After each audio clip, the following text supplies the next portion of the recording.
मैं Vinod Kumar Singh TS college Hisua Nawada Magadh विश्वविद्यालय बिहार की ओर से आज हिंदी विभाग में पुनः उपस्थिति दर्ज करा रहा हूँ। पहली बात तो आज हनुमान जयंती ठीक मंगलवार को ही पड़ा है। आज हनुमान जयंती की आप सबको बहुत बहुत बधाइयाँ, बहुत बहुत शुभकामनाएँ। कोरोना के दौर में जब भी आप कोई त्यौहार, कोई उत्साह, कोई आयोजन करें तो बहुत ख्याल रखें, स्वास्थ्य का दूरी बनाए रखें, भीड़ भाड़ में न रहें। आज कोई भी किसी प्रकार की जुलूस या किसी प्रकार का कोई ऐसा उत्साह पैदा न करें जिससे कि कई लोग इकट्ठा हो सकें। अपने घरों में परिवार के साथ हनुमान जयंती मनाएं और खुशियां मनाएं। रमज़ान का महीना चल रहा है, इसका भी आनंद लें। और हम मुस्लिम भाइयों से, बहनों से ये निवेदन करते हैं कि वो कोरोना के दौर में रमज़ान के त्यौहार पर अपने आप को स्वस्थ रखें, सुरक्षित रखें और हमेशा खुश रखें। आइए आज के विषय पर हम लोग बातचीत करते हैं। आज छायावाद में बिंब पर बात करेंगे।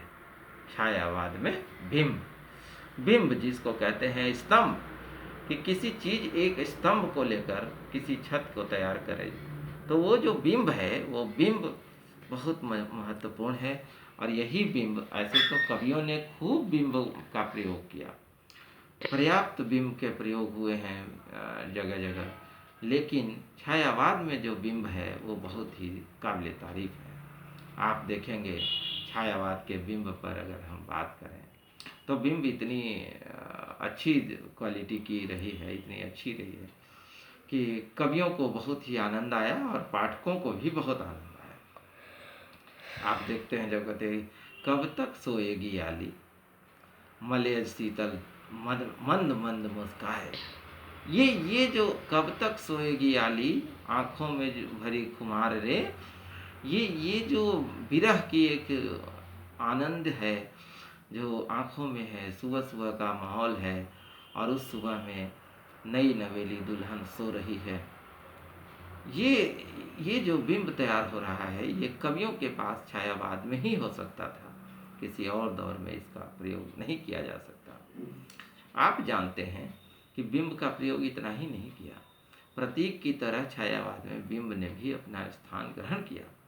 इसीलिए जब आप देखेंगे कि मानवीकरण अलंकार में उगते हुए सूर्य को कहा गया कि ये ऐसी स्त्री का प्रतिबिंब तैयार हो रहा है जैसे कि घड़े में पानी भरती हुई स्त्री चल रही है।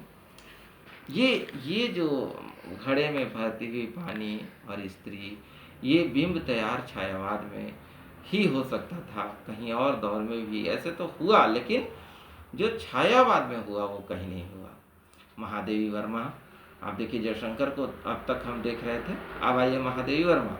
महादेवी वर्मा के यहाँ भी बहुत बिंब है, बहुत बिंब, बहुत सारे बिंबों के साथ उनकी कविताएं चलती हैं, क्योंकि वो बौद्ध धर्म के अनुयायी थे, इसलिए उन्होंने बिंबों का भरपूर प्रयोग किया है और उसी बिंब पर उनकी कविताएं चली। तभी तो उनका रेखा चित्र और संस्मरण एवं रेखा चित्र ये दोनों बहुत पॉपुलर हुआ।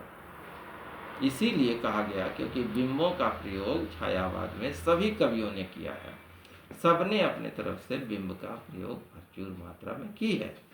इसलिए बिंब पर पढ़ाई बहुत ज़्यादा तो नहीं, लेकिन हाँ, जब आपको छायावाद की प्रवृत्तियाँ पूछी जाएगी, विशेषता पूछी जाएगी, तो बिंब के बारे में चर्चा 4 लाइन में जरूर करेंगे ना। आज के लिए हम इतना ही रखते हैं क्योंकि आज थोड़ा स्वास्थ्य कमज़ोर दिख रहा है। अगली क्लास आगे लेंगे। आज थोड़ा सा स्वस्थ नहीं है, दवाइयाँ ले चुका हूँ, कल भी थोड़ी दिक्कत थी, आज भी थोड़ा सा है। तो जैसे ही मैं स्वस्थ हो जाऊँगा क्लास अच्छी से होगी। फिर भी आप बिंब को पढ़ें, समझें, और जो नहीं समझ आए या कोई परेशानी आए तो फोन लाइन उपलब्ध है। आज के लिए इतना ही। बहुत बहुत धन्यवाद। नमस्कार।